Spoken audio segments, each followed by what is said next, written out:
Salutations, j'espère que vous allez bien, merci de me rejoindre dans cette nouvelle vidéo. C'est la Chibi de 2024, de avril 2024 qui vous parle aujourd'hui car vous vous apprêtez à regarder le seul point lecture de 2023 que j'ai tourné en octobre dernier, donc il y a pratiquement 6 mois maintenant.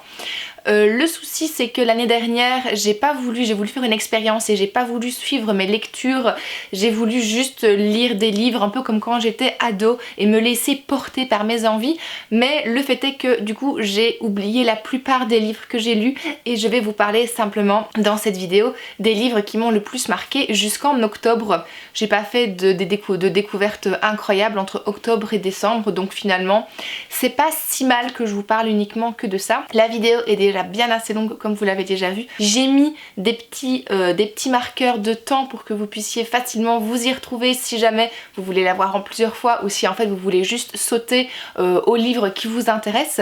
Et sans plus tarder, je vous laisse avec la suite. Ah non, non, stop. Cette année-ci, j'ai pas du tout fixé un challenge de lecture. D'habitude, je me dis allez, tu lis 52 livres par an, c'est bien, c'est cool. Et ça fait en moyenne un livre par semaine, en sachant que je mets dedans les BD, d'autres graphiques, les mangas et tout. Mais cette année-ci, j'ai rien mis.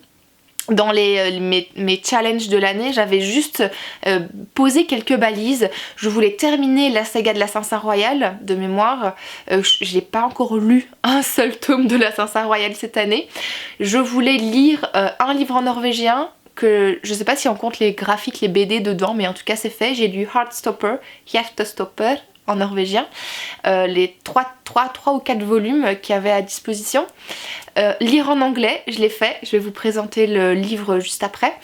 Et je voulais en fait relire des livres que j'avais déjà lus parce que j'ai gardé ma bibliothèque, je me suis séparée d'une bonne partie de mes bouquins mais j'en ai encore gardé beaucoup et j'ai commencé à le faire et j'ai vite arrêté et je pense que je suis pas sûre que je vais reprendre parce que les lectures que j'ai faites ou refaites ne m'ont pas spécialement donné envie de relire des choses que j'avais aimées par le passé parce que on évolue, on grandit et je vais vous expliquer un petit peu ma vision avec un des livres que j'ai relus cette année et je vais continuer directement, je vais enchaîner avec ces fameuses lectures. Je me demande si c'est possible de retomber amoureuse d'un livre parce que vous connaissez peut-être ou vous connaissez peut-être pas parce que j'en ai parlé sur Instagram mais en story principalement et je me rends compte que j'ai pas fait de post à ce sujet. Au moment où la vidéo sortira ce sera peut-être le cas. J'ai relu L'Art de perdre de Alice Zénité et du coup en fait je l'ai emprunté à la bibliothèque parce que j'ai perdu mon exemplaire, enfin on a perdu mon exemplaire dans un déménagement qui est pas le mien et en fait j'ai toujours dit que depuis que je l'ai lu durant le confinement, le premier confinement en 2020, j'ai dit que c'était mon livre préféré, c'était devenu mon livre préféré et en fait je l'avais pas relu depuis et donc ça veut dire que là on est en 2023, ça faisait un peu plus de 3 ans du coup que je l'avais pas relu. Et donc comme la première fois en fait, j'ai l'impression d'avoir revécu la même expérience de lecture. Donc si vous connaissez pas l'histoire de L'Art de perdre, c'est celle de Naïma qui est une jeune femme de 20 ans à qui on renvoie systématiquement à ses origines algériennes alors qu'elle-même a toujours connu uniquement la France. Son grand-père a vécu la guerre d'indépendance d'Algérie, il est parti en 1962 d'Algérie et ils sont arrivés en France et ils ont connu les camps, ils ont connu l'arrivée après le dispatching dans différents endroits, les logis sociaux etc. Et là-dedans en fait il a emmené sa femme et ses enfants et le papa en fait de Naïma est l'aîné de la famille qui est arrivée en France en 1962 depuis l'Algérie et donc en fait elle va entamer des recherches, tout un voyage qui la ramène en fait à ses origines et à ses racines parce qu'elle se rend compte qu'elle connaît pas du tout, elle a pas connu son grand-père en fait, enfin assez peu et non même pas du tout il me semble ou très très peu et son papa en fait refuse de parler de cette période là donc c'est vraiment pas des souvenirs joyeux qu'il en a et donc du coup elle va entamer ses recherches pour le travail, ça va être un petit peu la porte d'entrée, l'excuse fournie pour pouvoir reprendre contact avec ses racines et comme la première fois j'ai mis très très longtemps avant de le finir, je l'ai même pas encore terminé, là il me reste quelques pages mais je dois le rendre bientôt donc je voulais vous le montrer et comme la première fois que je l'ai lu, ça m'a pris vraiment longtemps. La première partie, c'est la partie de Ali en Algérie justement, où on voit depuis qu'il est petit jusqu'à la construction de sa famille, je veux dire l'élaboration de sa famille. Il a développé une activité de presse d'olive, pour faire de l'huile d'olive sur la Crète en Kabylie, et il est vraiment quelqu'un de réputé, reconnu. C'est un peu comme un chef de village, mais pas vraiment un chef de village. Enfin, c'est vraiment un statut très particulier, et on va voir en fait il a servi durant la Première Guerre mondiale ou la Deuxième Guerre mondiale pour la France en fait, et il a en fait ce statut de français alors qu'un français d'Algérie quoi. Et c'est déjà assez complexe à l'époque, je trouve, et c'est déjà assez intéressant à l'époque aussi de voir cette relation entre la France et l'Algérie à travers l'histoire personnelle d'une personne et d'une famille. Je trouve que ça donne beaucoup de concret à une histoire entre deux pays, de l'illustrer par un personnage. Et comme la première fois, j'ai mis longtemps, très très longtemps pour lire cette partie parce que c'est pas la partie qui m'intéressait le plus, et pourtant j'étais quand même intéressée et happée pour savoir la suite alors que je l'avais déjà lu, hein. J'aurais pu passer les parties qui m'intéressaient pas, mais j'avais vraiment envie de revivre l'expérience, et je me suis rendu compte par la suite que j'avais mis aussi très longtemps pour lire cette première partie. La partie d'après, c'est la partie où ils arrivent en France et où en fait Hamid, qui est le papa de Naïma, va un petit peu se rebeller et pas du tout suivre les traditions familiales parce qu'il essaye de s'intégrer pour devenir vraiment un français, apprendre la langue, etc. Il va faire beaucoup d'efforts, et il y a beaucoup de choses qui pèsent sur ses épaules en tant qu'aîné. Et donc voilà, et puis après ça s'enchaîne beaucoup plus rapidement, mais là du coup la dernière partie c'est vraiment le moment de transfert entre on quitte l'histoire de ses parents à Naïma pour arriver à son histoire à elle, et là franchement je me suis dit là j'ai encore eu en fait ce même sentiment, cette bouffée d'amour et cette bouffée de c'est une histoire que j'adore, et à ce moment là en fait je prends conscience du fait que je suis tellement attachée à ces personnages grâce à ces parties d'avant qui ont mis du temps à se construire. Et je trouve que le récit est extrêmement bien construit, les personnages sont extrêmement bien construits, c'est un vrai bonheur à lire, et même si ça met du temps à le faire, et je me suis rendu compte que ça me posait pas de problème en fait de prendre beaucoup de temps pour lire ce livre parce que je savais que c'était un bon livre, vraiment un très très bon livre. Et donc si vous l'avez pas encore lu, je pense que je n'avais pas encore pris le temps d'en parler sur cette chaîne, là c'est fait. Mon avis il est là et je vous le recommande 1 million de fois parce que franchement c'est une histoire incroyable, et avec des personnages hyper attachants. L'écriture d'Alizé Zenité est aussi incroyable, les personnages sont très très touchants, les histoires que Alizé Zenité raconte sont... Je pense que c'est la plus aboutie, franchement celle-ci c'est la plus aboutie de toutes, j'ai quasiment tout lu d'elle, et c'est ma préférée. Enfin, franchement fois 1000. De Alizé Zenité, j'ai lu aussi un autre livre de non-fiction d'elle qui s'intitule Toute une moitié du monde, et je l'avais acheté l'année dernière je crois en e-book, et en fait je l'avais lu sur la liseuse, et ça a été une expérience de lecture catastrophique. Ça n'a pas du tout été la faute de l'autrice pour le coup, c'est vraiment la faute de la maison d'édition qui a bâclé, je trouve, l'édition numérique du livre. C'est-à-dire qu'en fait, par moments, j'avais l'impression de louper des phrases. Je me suis dit, mais c'est pas possible, je peux pas être fatiguée à ce point-là que pour ne pas me rendre compte en fait qu'il manque des passages, j'avais l'impression qu'il manquait des morceaux. Et effectivement, il manque des morceaux, mais quand je change la mise en page par exemple la taille de l'écriture, l'interligne, et que la page se recharge, les morceaux peuvent apparaître comme par magie, et franchement ça a été hyper pénible parce que dès que je m'en suis rendu compte, j'ai fait quelques tests, je me suis dit ah tiens c'est un peu étrange quand même, et j'avais laissé le livre de côté parce que j'avais pas réussi à rentrer dedans, et là pour le coup quand je me suis relancée dedans il y a quelques semaines, là c'était au mois de juin je crois, en fait j'ai repris la lecture là où je l'avais arrêtée, et j'ai eu à nouveau cette sensation de il manque des morceaux, c'est pas possible. Et en fait, effectivement, il manquait des bouts, et je trouve que c'est quand même pas normal de, même si c'est un livre numérique, qu'on bâcle à ce point-là l'édition, qu'il y ait des bugs de cette façon-là, et ça m'a vraiment gâché ma lecture, et pourtant, ce livre est quand même incroyable, et je pense que Alizé Zenité est vraiment très très bonne dans la non-fiction, peut-être encore meilleure que dans la fiction. Ses mots, j'adhère tellement à la plume qu'elle peut avoir, et aux idées qu'elle a. On a beaucoup d'idées en commun, et ce livre met en avant beaucoup de choses différentes, mais notamment le fait que dans la fiction on écarte toute une moitié du monde justement, et donc souvent ce sont des histoires de héros, d'hommes qu'on met en avant, et donc c'est très difficile pour les filles d'arriver à s'identifier à autre chose qu'un garçon ou à des caractéristiques de héros masculins, parce que c'est ça qui est valorisé. Et en fait c'est là-dessus qu'elle part pour commencer, et elle va très loin dans sa réflexion, et c'est un livre que j'ai vraiment beaucoup aimé lire malgré du coup l'expérience de lecture qui est catastrophique.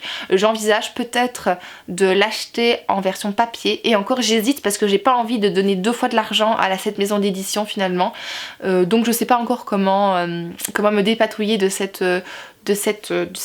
problématique, mais je pense que je vais peut-être trouver un moyen de le faire, ou de l'emprunter en papier, bref je vais voir, pour le relire et profiter pleinement de l'expérience de lecture.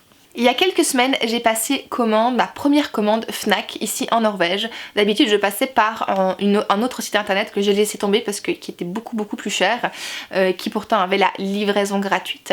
Mais finalement, en faisant des paniers comparatifs, je me suis rendu compte que la Fnac était moins chère quand on achetait en plus grande quantité en termes de bouquins. Donc je me suis fait plaisir, j'ai fait une petite commande, et en fait ça faisait très longtemps que j'avais entendu parler de ceci. C'est L'enfant, la taupe, le renard et le cheval de Charlie Mackesy. Et en fait j'ai fait quelques recherches parce qu'on m'avait beaucoup recommandé le livre original. Sauf que ici en fait c'est le livre, une histoire animée, et moi quand j'ai fait mes recherches j'ai pas trouvé d'infos qui disaient que c'était une histoire différente de l'histoire originale, et donc je me suis dit autant avoir finalement le livre avec les couleurs, parce que je trouve que les illustrations sont vraiment très belles, et c'est issu du film. Et donc l'histoire est celle d'un petit garçon qui cherche à trouver un foyer, qui cherche à rentrer chez lui. Voilà, et qui va rencontrer et avoir sur son chemin plusieurs animaux qui sont donc dans le titre du livre. Il va commencer par rencontrer une taupe, et puis le renard, le cheval, et je crois qu'il y en a encore, non c'est tout, je crois que c'est les 3 animaux. Et en fait il m'avait été beaucoup recommandé parce qu'il y avait en fait, c'était le principe du livre, c'est un peu d'un conte philosophique avec des rencontres, avec un petit garçon qui se pose des questions sur la vie, sur ce qu'il voudra faire quand il sera plus grand, etc. Et en fait quand je l'ai lu en une soirée, ça se lit très vite, hein, vous avez vu, c'est juste principalement des illustrations et très peu de texte, donc ça a été très vite lu, et en fait à chaque fois je me dis mais pareil que pour le livre précédent avec Alice Zeniter, mais il manque des bouts, enfin il manque des morceaux. Je peux pas croire que ce soit comme ça en fait dans le livre original, parce que je comprenais pas en fait l'engouement qu'il y avait eu autour de cette histoire. Et effectivement je me suis dit c'est un peu étrange, je trouvais qu'on coupait, on cut directement pour arriver à la morale entre guillemets, et à la transmission philosophique que les animaux veulent faire à l'enfant, et je me dis c'est un peu bizarre quand même de se retrouver avec juste la conclusion, et je trouvais qu'il manquait des bouts quoi, c'était pas très cohérent, et donc je me suis dit non, je peux pas croire que ça ce soit en fait la même chose que le livre original. Donc ce que j'ai fait c'est que je l'ai emprunté à la bibliothèque, et en anglais pour le coup, donc je me suis dit c'est pas grave, on va le lire en anglais, et là j'ai beaucoup mieux compris. Et si jamais vous devez choisir, que vous avez encore jamais connu cette histoire, moi je vous recommande celui-ci et pas celui-là, même si celui-ci clairement c'est joli quoi, mais une fois que j'avais lu celui-ci, j'ai beaucoup mieux compris ce qui se passait là-dedans, parce que l'histoire est globalement la même, donc le déroulement est le même, et il y a des morceaux de ce livre-ci qui se retrouvent forcément là-dedans. Donc en fait le type, il a exploité à fond son filon, j'ai envie de dire, un bon filon marketing, pour en fait arriver à ceci et ceci. Mais ceci c'est mieux. Donc le livre original je trouvais beaucoup mieux, même si clairement les dessins à l'intérieur sont beaucoup plus... C'est beaucoup plus abstrait, c'est très éthéré, c'est des dessins très souvent en noir et blanc, et donc du coup, je sais pas si du coup ce sera très net, voilà, ok. Mais pour le coup là l'histoire se suit beaucoup mieux, on comprend beaucoup plus les relations entre les personnages, la taupe est beaucoup plus rigolote dans celle-ci, elle adore les gâteaux, donc du coup ça fait des petites punchlines rigolotes qui peuvent arriver, et on voit en fait, on comprend son obsession des gâteaux ici, alors que quand on en parle ici je trouve que c'est pas du tout clair quoi. Donc Donc voilà, si jamais ce livre vous tente, cette histoire vous tente, bah moi je vous recommande plutôt l'original que le deuxième et je pense même que je vais l'acheter pour le coup, ou alors je le réemprunterai pour le relire avec grand plaisir parce que ça m'avait vraiment beaucoup plu. Dans l'introduction, je vous disais que j'avais lu un livre en anglais cette année, ça faisait partie de mes objectifs de lecture, c'était de lire en anglais, et j'ai lu The House in the Cerulean... J'arrive jamais à le dire en anglais. Cerulean Sea de T.J. Klune aux éditions ici Thor. Je suis très mauvaise en édition anglophone et originale, mais donc du coup voilà, ça a été une lecture très bonne, franchement. Je m'attendais pas à ça, je m'attendais à ce que ce soit un bon bouquin qui m'avait été recommandé je crois par Cassandra de Croque-les-Mots. Je crois que c'est elle, il faudra que je vérifie. Mais franchement, vraiment super lecture. L'histoire c'est celle d'un, j'ai oublié son nom, Linus Baker, voilà, Baker, qui en fait est un bureaucrate, littéralement. Il fait partie d'une association qui gère en fait les jeunes de la... Comment est-ce qu'ils disent? Department in Charge of Magical Youth, donc la jeunesse magique, les jeunes magiciens, qui s'occupe en fait des orphelinats où on a placé des jeunes qui étaient un petit peu à l'écart des autres et qui étaient un peu, comment dire, qui avaient des dispositions magiques particulières et qui en fait ne peuvent pas rester dans leur orphelinat classique. Il faut les en extraire parce que ça devient dangereux pour les autres et des fois pour eux-mêmes aussi parce qu'ils ont du mal à contrôler leurs émotions. Et on lui demande d'aller inspecter cette maison là, en fait, cet orphelinat là où il y a 6 enfants qui ont été classés niveau supérieur, notamment l'antéchrist parmi ces enfants, et donc on sait pas en fait si l'orphelinat doit être gardé ouvert ou doit fermer parce que la personne en charge s'en occupe peut-être d'une manière un peu trop unconventional, donc non conventionnelle, et donc ça plaît pas trop en fait à la direction du département qui surveille tout ça. Donc Linus va aller sur place et il va être tellement bousculé dans ses habitudes et tellement bousculé dans ses croyances et dans la personne qu'il est. C'était incroyable franchement. J'ai mis un moment pour le lire aussi parce que c'était en anglais, mais franchement je regrette pas du tout de l'avoir lu en langue originale et j'ai passé un excellent moment avec Linus et avec tous ses enfants. Donc je vous recommande aussi beaucoup cette lecture. Après avoir fait le tour un peu de ma bibliothèque, je me suis dit tiens, qu'est-ce que j'ai lu cette année que je pourrais recommander ou bien juste en parler pour dire que j'ai lu des trucs cette année. Je suis retombée sur Les Graciés de Kieran Millwood Hargrave aux éditions Pocket ici, qui fait partie de mon étagère féministe avec des histoires de femmes. L'histoire se passe en Norvège en 1617 où en fait il y a une énorme tempête dans le nord de la Norvège et en fait le village, les hommes étaient partis à la pêche et en fait à cause de la tempête ils vont tous mourir. Et la question ça va être pour les femmes, tiens comment est-ce qu'on va survivre dans un village sans hommes? Et avant qu'on leur renvoie en fait à ce moment là, c'est la grande étendue du christianisme en Norvège, j'ai envie de dire la colonisation par le christianisme en Norvège, il leur faut en fait le prêtre est toujours là mais il leur faut de l'aide et avant qu'on leur envoie de l'aide, elles vont commencer à s'organiser et à faire en sorte de pouvoir vivre et donc ça veut dire pouvoir pratiquer des activités que les hommes pratiquaient et pas les femmes avant. Ça va être un peu l'histoire de ce village de femmes qui va faire vraiment l'objet d'une chasse aux sorcières par la suite et c'est pas une lecture très joyeuse. J'avoue que quand je l'ai lu j'étais pas non plus dans un mood hyper positif ni avant ni après, mais je pense que c'est une lecture importante à faire parce que ces femmes ont existé, parce que cette histoire est basée sur des faits réels et franchement ça éclaire plein de choses et franchement c'était vraiment très fort, très puissant comme écriture et l'amitié et la relation qui se développe entre deux femmes. Donc il y a le pasteur étranger qui s'appelle Absalom qui arrive avec sa femme pour redresser en fait le mode de vie de ces femmes qui ont été un peu habituées à vivre sans homme au bout de quelques semaines parce qu'il fallait quand même bien survivre et sa femme donc à lui est Maren qui est une femme du village. Elle va avoir des liens spéciaux qui vont se tisser entre elles et donc du coup on a un peu une double perspective. On a à la fois depuis le foyer du pasteur et à la fois depuis le foyer d'une habitante du village. Donc franchement c'est un livre que je peux vous recommander, mais il faut pas être d'humeur très déprimée à ce moment-là. Je pense que ce sera bien que vous le lisiez plus dans une humeur un peu plus joyeuse et qui en tout cas faire en sorte qu'il vous affecte moins que moi. Je pense que ce sera positif pour vous. Dans l'intro de cette vidéo, je vous ai dit que j'avais relu des livres que j'avais bien aimés par le passé et en fait l'objectif c'était vraiment de retrouver une sensation de cocon et de bien-être avec la lecture et des livres que j'avais aimés. Et en fait ça s'est pas très bien passé, notamment pour ma relecture de La douce empoisonneuse de Arto Passilina, que je me rappelle j'avais lu il y a bien 6-8 ans, quelque chose comme ça fait très longtemps que je l'ai lu et je pense que j'en avais fait un avis sur cette chaîne, il faudra, si jamais c'est le cas, je vous remettrai dans le petit i. Ma deuxième lecture a été une catastrophe.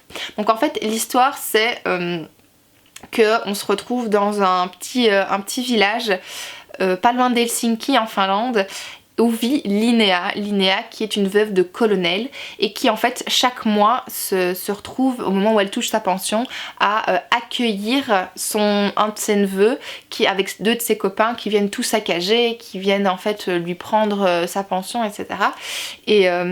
Et donc en fait à un moment donné elle est résolue à se suicider, mais en fait ici clairement ils disent surprise, concocter un poison mortel se révèle une activité beaucoup plus passionnante que tricoter, et les noirs desseins de Linnea par une suite précipitée d'événements cocasses se retournent en sa faveur, tandis que ses ennemis...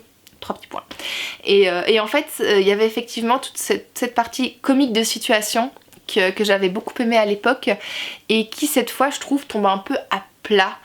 C'est un peu étrange parce que j'ai lu beaucoup de choses entre temps, mon esprit politique s'est vachement affiné entre temps aussi. Et en fait je me suis retrouvée à avoir beaucoup plus d'empathie pour le neveu de Linnea que pour Linnea elle-même, avec tout ce qu'elle représente en termes d'idéal de bourgeoisie, en termes de standards de vie, etc. Alors que son neveu, lui, il vient en fait des bas-fonds de la population, clairement d'un milieu populaire, et il est clairement révolté parce que il vit des injustices et qu'il se rend bien compte que Linnea n'a rien fait pour mériter ça, alors que lui, en fait, il essaye de s'en sortir et c'est clairement en faisant les mauvais choix, mais il essaie quand même de s'en sortir à son niveau à lui. Et donc j'ai eu beaucoup plus d'empathie pour lui que pour elle finalement. Et donc oui, clairement il y a des moments qui ont été un peu rigolos, mais en fait ça m'a plus énervé qu'autre chose et donc ça m'a so much pour le côté cocon quoi. J'étais plus du tout dans le mood en mode ah je vais repasser un bon moment de lecture, je me rappelle j'avais bien aimé. Non c'est mort, je le relirai plus et même je vais m'en débarrasser je pense parce que voilà, c'était vraiment pas une très bonne idée de le relire. Je sais pas encore si je vais relire d'autres livres parce que je voulais en relire d'autres, mais là pour le coup celui-ci maintenant je le recommande plus du tout. Donc voilà, ça va faire de la place pour les prochains, c'est pas mal parce que quand je vais revenir en Belgique je vais en racheter d'autres. Je termine cette vidéo par je crois ma meilleure lecture de l'année, ma meilleure découverte de l'année 2023. Je sais qu'on est qu'en octobre et j'ai encore 2 mois et demi devant moi, mais franchement si jamais un livre arrive à surpasser ça, je sais pas comment on va faire, c'est La Horde du Contrevent de Alain Damasio, publié ici chez Folio SF. Ce livre a été une découverte incroyable. Ça fait très longtemps que j'entends forcément parler de Alain Damasio, puisque forcément moi j'aime beaucoup lire des livres de l'imaginaire, de littérature de l'imaginaire, et ça me faisait un peu peur en fait de découvrir cet auteur qui était un peu des piliers de la fondation de la SF française. Et je me rappelle que Céline qui travaille sur Booktubers App avait beaucoup aimé Les Fugitifs, ou en tout cas elle en avait beaucoup parlé, ça m'avait marqué à l'époque. Je me suis dit ah Damasio, oui un jour pourquoi pas, ça me faisait un peu partie des auteurs idéaux en fait. Et en fait j'ai eu l'opportunité de découvrir celui-ci grâce à une personne qui fait partie de mon club de lecture, et Clotilde si tu passes par là, je te fais coucou. Et d'ailleurs elle n'a toujours pas récupéré son exemplaire, c'est toujours moi qui l'ai. J'ai découvert au mois de mars je crois, et j'ai mis longtemps pour le lire, je pense plus d'1 mois. C'est un sacré pavé, il fait 700 pages Et franchement c'était incroyable. La horde du contrevent, c'est ça le principe, c'est on est dans un monde où le vent souffle en permanence. Ils ont appris en fait à distinguer différentes catégories de vent, différentes puissances de vent, différentes positions du vent, et en fait en fonction de ça ils essayent de remonter jusque l'extrême amont pour trouver l'origine du vent, pour essayer en fait de mieux comprendre ce qui se passe et peut-être éventuellement désamorcer ça, parce qu'en fait un monde où il y a du vent tout le temps partout, ça oblige les gens forcément à rester tout le temps groupés, les voyages sont très compliqués, la vie est clairement différente, et donc on a formé un groupe d'élite, et en fait on forme des générations comme ça de groupes d'élite pour aller de plus en plus loin et remonter le vent de plus en plus loin possible pour arriver à l'extrême amont. Et donc là du coup ils disent dans la quatrième de couverture, un groupe d'élite formé dès l'enfance à faire face par des confins d'une terre féroce, saignée de rafales, pour aller chercher l'origine du vent. Ils sont 23, un bloc, un nœud de courage, la horde. Ils sont piliers, ailiers, traceurs, aéromètres et géomètres, feuleuses et sourcières, troubadours et scribes. Ils traversent leur monde debout à pied en quête d'un extrême amont qui fuit devant eux comme un horizon fou. Comme je disais, ça a été une expérience de lecture incroyable. D'abord parce que Alain Damasio a une plume, joue avec la langue. J'avais jamais vu ça avant, en tout cas pas à ce point-là. Dans le même ordre d'idées, je trouve qu'une personne qui joue beaucoup avec la langue aussi, c'est Flore Vesco, mais on est dans un autre registre. Et c'était complètement dingue, des jeux de mots avec le vent, avec l'air, il a, je pense, exploité le champ lexical de l'air et du vent. C'est de manière incroyable, aussi bien dans les noms des personnages que dans les jeux de mots, que dans... il y a plein de moments où vraiment c'est des petites piques de ce que les gens peuvent se lancer entre eux. Et j'adore, je trouve que c'est tellement bien pensé. Le livre, pour montrer physiquement qu'on remonte jusque l'extrême amont, enfin en tout cas on essaye de remonter jusque l'extrême amont, commence à la page 700 en fait. Et on remonte de 700, 699, etc. Et la première page, enfin qui est la dernière page, en fait, c'est la page 1. Et rien que ça, je me dis, oh c'est incroyable, parce que du coup tu te dis, je suis à la page combien déjà? 501. Et puis après tu te dis, oui mais non, 501 c'est pas possible, il me reste 500 pages à lire en fait. Et j'avais peur au début de pas réussir à très bien suivre parce qu'il y a beaucoup de personnages puisqu'ils sont 23, mais heureusement les 23 ne prennent pas la parole en permanence et chacun est représenté par un petit symbole, et là-dessus les éditions ont fait un travail vraiment super en termes de fourniture, parce qu'on a un marque-page avec, et sur le marque-page en fait on a le symbole et le nom de la personne, et puis ça a fonction dans la horde, comme ça on sait qui est traceur, qui est géomètre, qui est ailier, enfin bref. Et donc en fait au fil de la lecture on découvre, maintenant c'est principalement les 6 mêmes personnages qui s'expriment, et ça c'est vraiment bien pour arriver à bien suivre l'histoire, mais on découvre en fait les rôles de chacun, et je trouve que c'est vraiment très beau, et c'est hyper inspirant de voir comment une communauté arrive à s'en sortir avec, forcément ils vivent ensemble, et donc ils sont H24 tous ensemble, et ça crée des disputes, ça crée des conflits, il y a des relations amoureuses qui se créent aussi, et je trouve que c'était vraiment génial. Si vous avez un peu l'habitude de la littérature de l'imaginaire, vous pouvez clairement foncer. Si c'est peut-être votre première approche de ce type de littérature, je dirais que vous pouviez peut-être commencer par autre chose, parce que c'est bien d'avoir déjà des bases, en tout cas sur des schémas narratifs assez classiques, pour arriver en fait à s'en sortir et à bien s'y retrouver. Mais franchement, si vous aimez les littératures de l'imaginaire, si vous aimez la SF, moi je suis pas particulièrement hyper fan de SF, mais ceci, je pense que ça va devenir une de mes références, et maintenant j'ai même limite un peu peur de lire autre chose parce que j'ai peur d'être déçue par tout ce que je pourrais lire, mais franchement de Alain Damasio je vais relire d'autres choses clairement. Et je suis tellement contente d'avoir lu ce livre, je vous le recommande, je le recommande à la terre entière. Et voilà, donc je voulais terminer cette vidéo par cette petite pépite que je recommande fois 1000. Voilà, on a fait un peu le tour de tout ce désordre. Il y a clairement plein d'autres livres que j'ai lus et je sais pas où ils sont, je sais plus lesquels c'est parce que j'ai même pas pris de note de tout ce que j'avais lu cette année. Mais voilà un petit peu quelques recommandations ou pas que je peux vous faire en fonction des dernières lectures que j'ai pu vivre. J'espère que vous êtes aussi contents que moi de me voir revenir sur cette chaîne YouTube. Je vais essayer de revenir au moins une fois par mois, au moins pour des bilans lecture ou pour des recommandations comme celle-ci. Si jamais vous avez des envies particulières ou des choses que vous voulez me partager, parce que vous aimez vraiment beaucoup lire aussi et que vous avez fait des super belles découvertes dernièrement, j'aimerais vraiment beaucoup que vous me recommandiez ça en commentaire, ça me fera hyper plaisir et ça peut être l'occasion de refaire une commande sur Fnac et donc du coup aussi faire vivre ces maisons d'édition et ces auteurs qui font sûrement un super travail et que je ne connais pas encore. Je vais vous laisser ici, cette vidéo n'a que trop duré. Je vous souhaite une très belle journée, une très bonne soirée et prenez soin de vous. Salut!